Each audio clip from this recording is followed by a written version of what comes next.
So please give a round of applause to welcome our speakers on stage.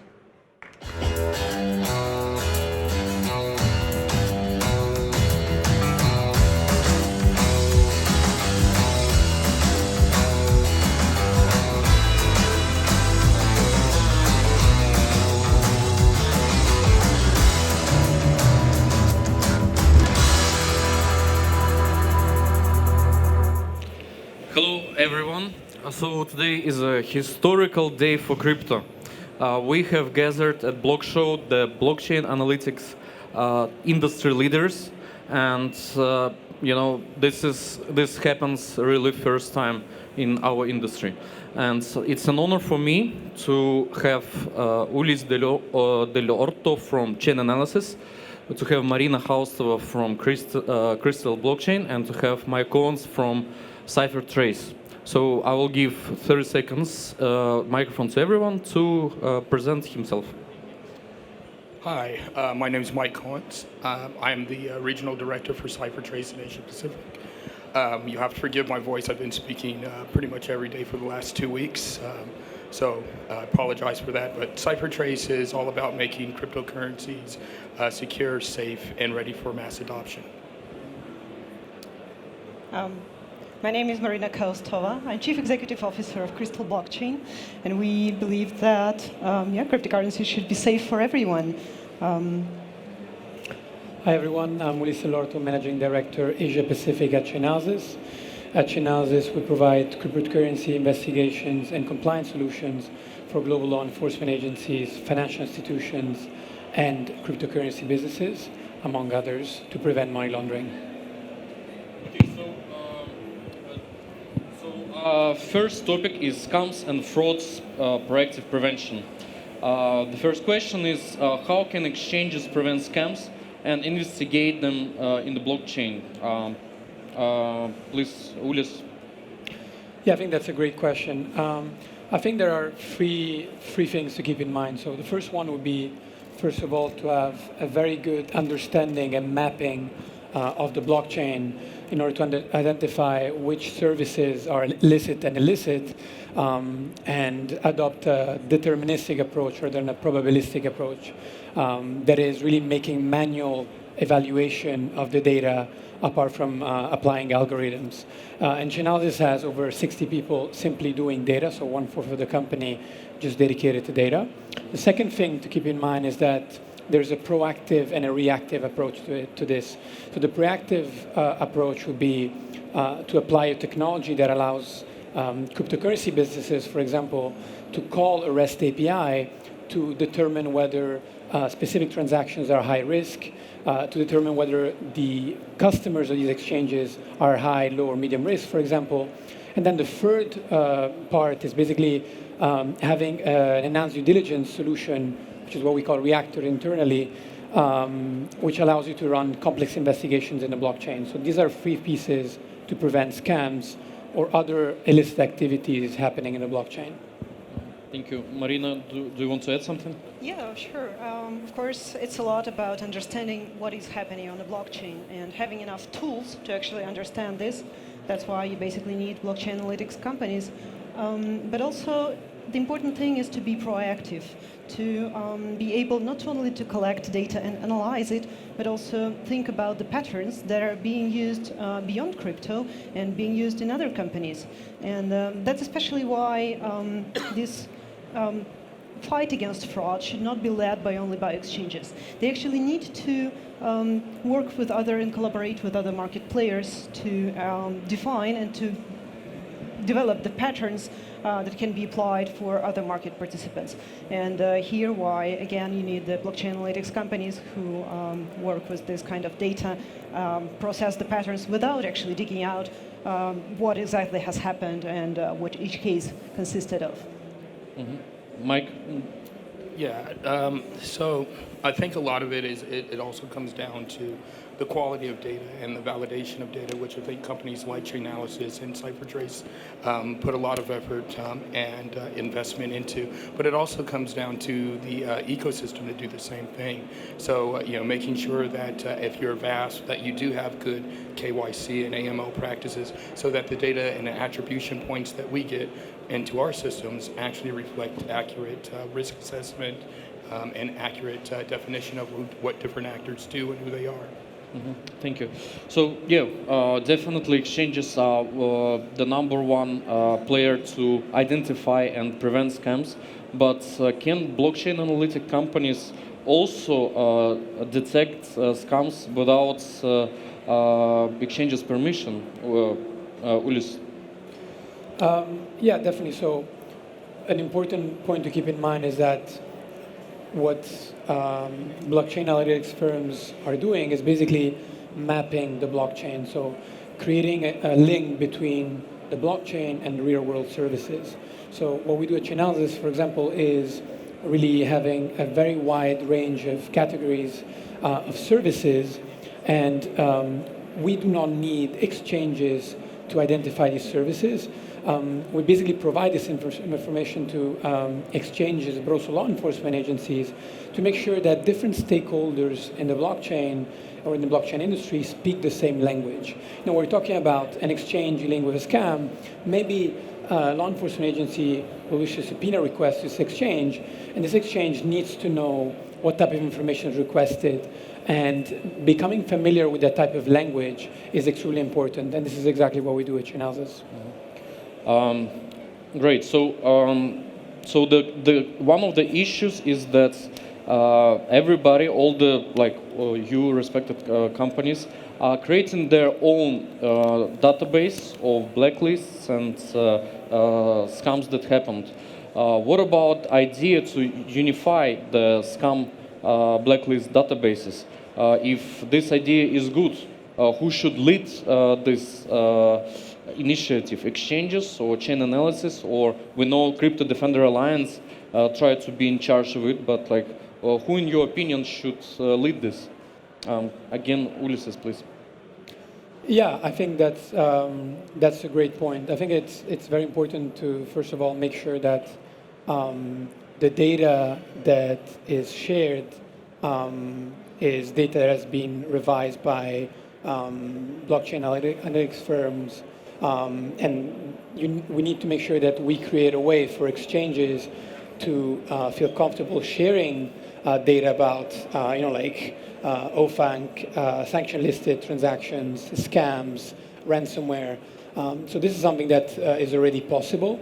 I think that more than creating, one pool for all the exchanges, I think that what's currently being done by different cryptocurrency investigation companies makes sense, but there needs to be a very high-level evaluation about how data is gathered, because I believe that in some cases, companies simply apply algorithms and have difficulties to justify where the data came from. And this is where the manual part of the evaluation is extremely important. Those are the points that I would say are important to keep in mind. Okay, thank you. Mike, what do you think? Is CipherTrace going to participate in such initiative if there's going to be a unified scam database? Well, look, CipherTrace is very active in the cryptocurrency community today, and I would have to agree with a lot of what ULISSE said. It's very difficult to imagine that there's one central repository of data, and that offers up a certain amount of risk to it too, because now you have a central database, and who determines what the quality of that data is, how well validated it is. So I think there's a certain danger in that. If we look at how the world is today with lists like that, we have OFAC and OFSI. So, I think, that there's an opportunity to collaborate with organizations like that, and where things need to be blacklisted or earmarked as criminal, working with those organizations and law enforcement in a collaborative effort with the entire ecosystem. This is definitely an issue. The information in such database should be verified and it should be trusted. Marina, what do you think? Are exchanges or other third parties interested in creating such database? Will the competition between your companies be still in place if such database will be available? Well, yeah, I think that's not only about database, how Liz mentioned. There's so much more beyond it, because just following the blacklist and checking with the blacklist is the reactive approach, and we need something proactive, which means actually, again, defining the patterns, understanding how the fraud entities are operating. And here, I must say that we as a blockchain companies need to look beyond crypto, actually, because there are a lot of cases where this activity could be matched with, let's say, people who run fraud on the traditional payments, traditional fiat currency payment solutions. And if you match this data, you can see a lot of similarities. They might be same people. So we must adopt the policies and the practices used in traditional crypto monitoring in traditional monitoring to crypto, actually. And I think that is our goal, and that is our mission, actually, to look forward and to watch far beyond just creating the list, really check what's going on. I don't see just creating the blacklist has its own limitations, and it's not only what you mentioned, but it's also local limitations, regulatory limitations. Imagine gambling, which is, let's say, on Malta. Malta is a hometown for gambling, but let's look at South Korea, and gambling there is prohibited. So how would you treat this kind of blacklist in this case? You need to keep this all in mind as well. So I would say this is an important initiative, but we need to be very careful and very oriented locally, case by case. Thank you. Mike? Yeah, so no, I would absolutely agree. I think, there's a certain amount of proactivity that can be taken too. So if you look at some of the things that CipherTrace does to be proactive in that approach is that when we're gathering data, we go out and we run server farms where we infect ourselves with malware, with ransomware, in order to be able to identify some of these criminal sites, in order to be able to give the community an understanding of these risks and these illicit actors on the network prior to anything happening. So I think that's, that sort of thing is something that's behest to blockchain analytics companies in securing cryptocurrency. But I think we're talking about maintaining a shared central repository of criminal actors, whatever those crimes may be. I think it gets to be a bit of a risk moving that in, making that the responsibility of a Chainalysis, a CipherTrace, or a Crystal. Thank you. This industry is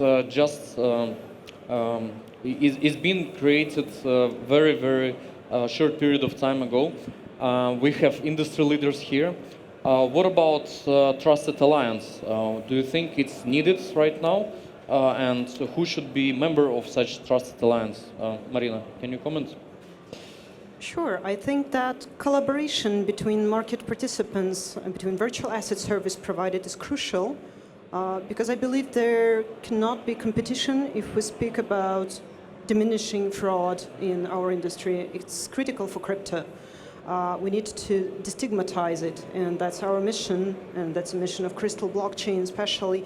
And I believe that kind of alliance should be run by companies not mapped and not connected to virtual asset service provider. So the industry actually calls for an independent middleman who are helping to educate regulators at the same time and also to bring the best policies to the market, along with actually making sure that everyone on every layer of this ecosystem is protected, from banks to retail users of cryptocurrency.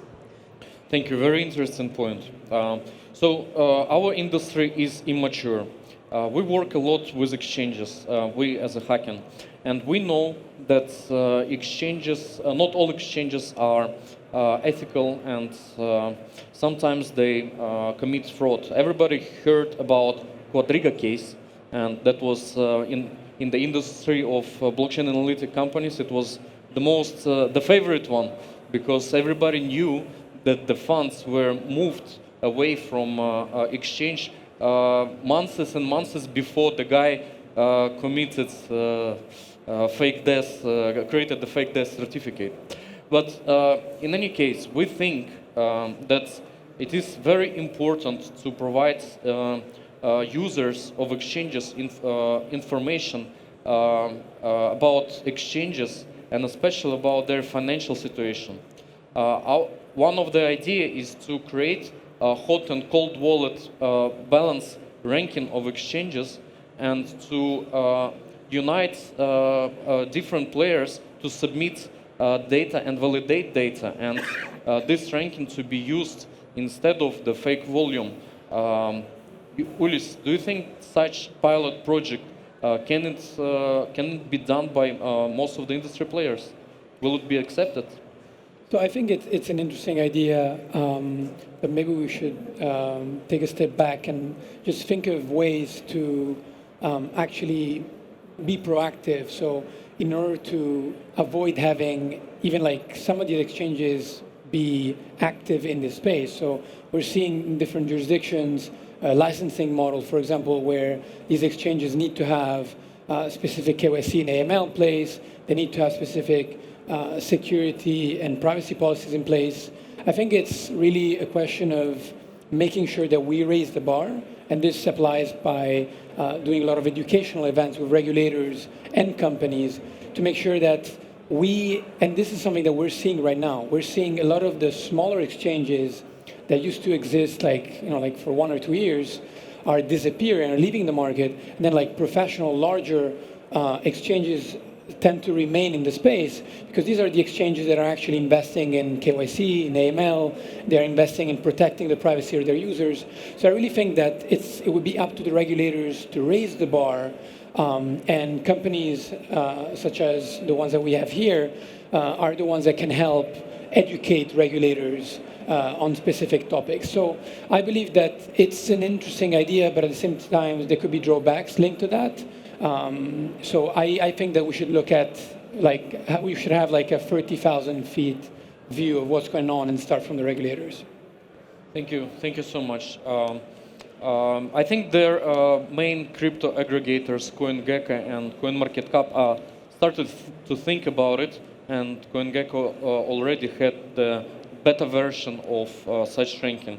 But yes, I agree with you that we need to, in such early days of our industry, we need to think from the bigger picture as a priority. So, crypto regulation. Mike, who do you think are traditional regulators? Can they set efficient and effective regulation in crypto industry? No? Yeah, I don't think there's much of a debate about that. This crypto space is new. It's emerging, and it's something that the regulators have to come up to speed on. And I think they're actively doing that in a lot of markets. I think we've seen that recently with the FATF recommendation 16, the affirmation from the G20, and different jurisdictions continuing to roll out licensing regimes and things for their communities. So I don't think it's a question of can they be effective.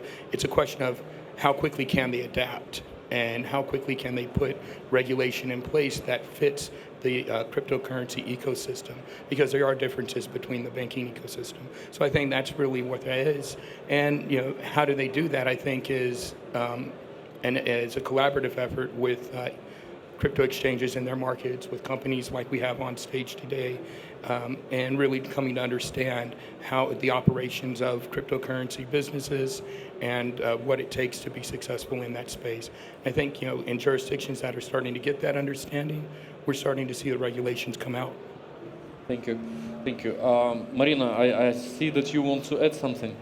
Yeah, that's what we have seen a lot of times. Every new technology creates gaps where fraud increases, and you need to do something to not to suffocate the industry, but actually to bring new businesses to life and to eliminate the fraud.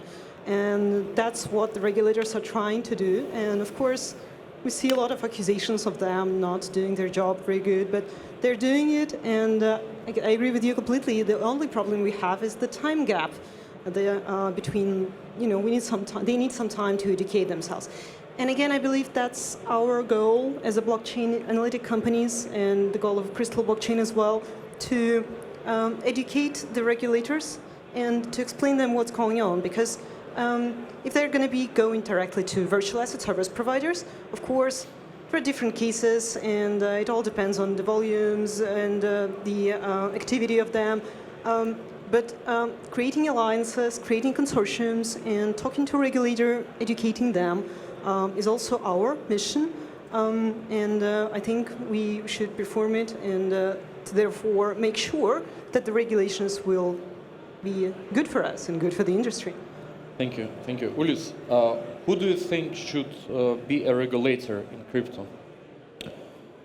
Who do you think should be a regulator? We've seen an interesting thing with FATF, basically trying to apply, the compliance, the way traditional finance has been regulated to the crypto industry. I believe that regulators, local regulators, should take the requirements that were created by FATF, adjust to their own jurisdiction. But then, following the points that were mentioned, they need to have a very good understanding of what does it mean to do transaction monitoring, what does it mean to run an exchange. So they really need to have a lot of expertise in understanding how a regulation could be set in their own jurisdiction.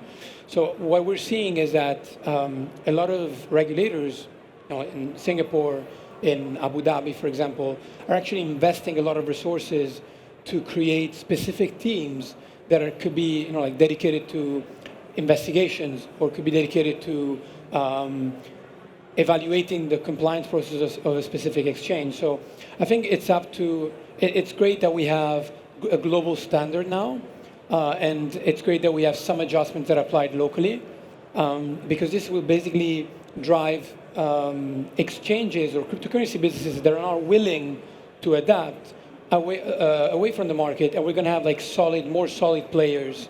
And this is going to attract also financial institutions in the industry. And this is exactly what the industry needs to get to the next level. Thank you. Thank you. Today, crypto aggregators, CoinGecko and CMC, they play a very important role in the industry. A lot of people are using these websites every day. And the way the information that they present, it actually influence the market very much. What do you think, Mike? Can these players play more important role in the industry? Can they propose and set some industry standards, some kind of regulation from the industry? It's an interesting question. I think they have a role to play in terms of developing trust in the different organizations and in the crypto exchanges, but playing a role in as a regulatory body, I think is a bit of a reach. I don't know that we need another regulatory body in most jurisdictions, or really in any jurisdiction. Now, perhaps if you take the Japan model, for instance, where the JFSA and the JVCA collaborate and cooperate, the JVCA is a self-regulatory body in Japan. So I think there might be room and a role for those kind of organizations like CoinGecko and CMC to play in those sort of organizations like the JVCA, but actually a regulatory body in and of itself, I don't think there's really a need or a reason for that. Yeah, my opinion that they are already a regulator, because they already decide who to list exchange or coin, or who not to list, and they also have a right to delist coins, which can basically is in traditional word it comparable, I don't know, to close the bank account, to shut down the business. So I don't know. I think there is maybe some potential cooperation with CoinGecko and CMC, but I agree with you that we definitely don't want another regulator. Yeah, I mean, well, yeah. they're definitely a body of trust, right? They're definitely a trusted actor, and I think a reputational actor. And so, I mean, I think that's a role to play. But as far as a formal regulatory role, I don't think so. But as a industry, as a trusted industry, guide, yeah, absolutely. Okay, thank you. We have one last question about the big picture of the industry, and then we will answer the questions from the audience. So, yeah, what is the big picture of blockchain analytic industry? Let's start with ULISSE. So I think that what we are doing in the industry is really trying to legitimize the industry. And at Chainalysis, we say creating trust in blockchains. And our goal is to really educate the different stakeholders that are actually operating in the industry so that we increase the level of understanding of how the industry works and we attract new players in the industry. I think that a very important part of the growth of the industry will be the inclusion of financial institutions. Financial institutions are starting to become more comfortable with cryptocurrency investments, with dealing with cryptocurrency businesses. And this is due to the fact that we currently have some global standards when it comes to regulation, but that's not enough. We really need to do a lot of educational work with these banks. This is why we're doing a lot of educational workshops about FATF, about transaction monitoring. And that's an important point.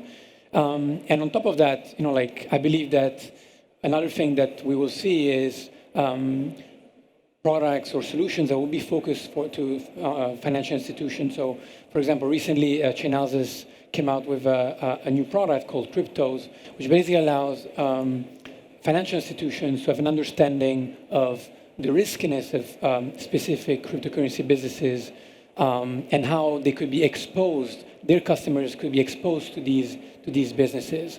So I think that that's going to be a very important point, but I don't think that that's going to be the only vertical that will be interested in entering the cryptocurrency space. The reason why I'm saying is that because I'm seeing this on a daily basis. You're seeing political parties in Japan, they're starting to accept cryptocurrency donations for their campaigns. There's a lot of use cases that are starting to come up, and we're still at an infancy stage when it comes to the technology. So it's a very exciting time to be here. Thank you. Marina, what is your opinion on the big picture of blockchain analytic industry? Where are we going? Yeah, I think that it's important to look at our industry from a higher point of view. We need to bring transparency where transparency is expected to be, but it's not yet there. And here, most of us are mostly focused on the financial aspect of blockchain infrastructure, but we need to go beyond that because companies are adopting blockchain. And we saw this a lot of cases. They were bringing blockchain, but what does it mean if you don't have good auditing tools, if you don't have enough transparency to this blockchain tool? And I think it's important for us to bring the same level of due diligence, the same level of auditing to the industries and to the areas that are not connected to financial transactions directly. And blockchain analytics should go beyond this, and we in Crystal Blockchain are already looking into these areas where companies are implementing blockchains, and we are analyzing this and providing them information on what is going on a deeper level. And that goes both to enterprise level and to retail level. We need to bring this understanding on how the industry works to every market player, whoever he is. And that means that these kind of tools should also go for interoperability, which means that they need to be much more connected to the other tools that exist in the adjacent industries. And we need to keep in mind that if we speak about compliance, there are multiple tools that compliance teams are using. So you need to also think about this and develop a solution that can be adopted and be much more effective. So I believe those are two main points that will be driving our industry and our segment in the next years, and us as well, Crystal Blockchain. Thank you, Marina. Mike, do you want to add? Yeah, sure. No, I think we're going. We're at the cusp of mainstream adoption. I think a lot of people in the world are starting to, whether they're actually using cryptocurrency, the simple fact that they actually know about it, is quite large. And I think as more use cases come out and more meaningful use cases, so things that actually mean something to the masses of people, and you see more and more companies adopting blockchain and building those use cases. So I think we're really still in the early days. I think most people here on stage have been involved in the ecosystem for a while now. I mean, a while is relative in this space, but I think in the grand scheme of things, transparency, security, trust, it all leads to legitimacy. And when we can attain legitimacy, that's mainstream adoption. Thank you. This is really it is the blockchain industry is in very beginning, and please, if you have a chance to speak with this gentleman and woman, you have to speak because they are building all the industry behind the scenes. So we have two questions. The first one is, how does Chainalysis morally deal with destroying fungibility of cryptos and helping oppressive states spy on citizens? Okay, that's a good one. That's a very direct question. We like direct questions. So I think that it is important to have a very good understanding of why these companies exist. We are really trying to legitimize the space by creating trust in blockchains. Right now, if you speak with 90% of the people out there, they still think that the majority of the transactions that are linked to cryptocurrencies are connected with illicit activities. Now, we've made several studies that have shown that only 2% or less of these transactions are connected to illicit activities. So it is very important to have companies that work in analytics in the space, because they basically allow people to understand what type of work we are doing, but they allow basically different stakeholders in the industry to trust the technology and to make the market much bigger. So actually, we're not here to destroy the space. I believe that what we are doing is going to help the space to get to the next level. Thank you. Thank you. My opinion is the same. But we do have a lot of Bitcoin maximalists, and also in this audience. And another question, very similar, with more institutional players and stronger regulation. Do you think that contradicts the original purpose of Bitcoin? Who wants to answer? No. I think it's typical question to blockchain analytic companies. Everybody is asking this question all the time. Well, yeah, the purpose of Bitcoin is to bring transparency and trust. And we are making this trust comprehensible. It's, again, echoing what I said earlier, it's not enough just to bring blockchain to what you do. It's important to explain everyone else and audit and see the results in a certain way, and not to leave space for any adjustment of these results. See? So I believe that blockchain analytics, it's analytics on the first place, and compliance in the second, and so on. So our goal is to follow actually this path and to use the advantages of the technology to actually emphasize this trust and this truth in this technology. Thank you. Thank you. Mike, do you want to add? Yeah, look, I think there will always be people who have an opposite view that that institutional players and regulation coming into the market erodes the original Bitcoin purpose. I don't think it does. I think if you think that Bitcoin was meant to be a trustless network, I think we add to that ability to be trustless. Because we don't necessarily give anybody's identity, but giving a reputational score, a risk assessment towards different actors on the network, I think that goes more to adding to trust than taking away from it. also think these kind of questions, they stem from the assumption that it all goes a lot into personal details level. It does not. I mean, if you work with Exchange, which runs KML KYC on you, you're not worried about it doing this. And we, as companies who work with the blockchain analytics, we take the data and we depersonalize it, actually, because we are interested in patterns. That's what we are looking for. Trying to warn the enterprises and trying to warn companies. That's very important to understand the way we work. Yeah. Thank you. You want to add? Yeah, I think that I believe I've heard Bill Gates talking about attributions the other day, which was very interesting.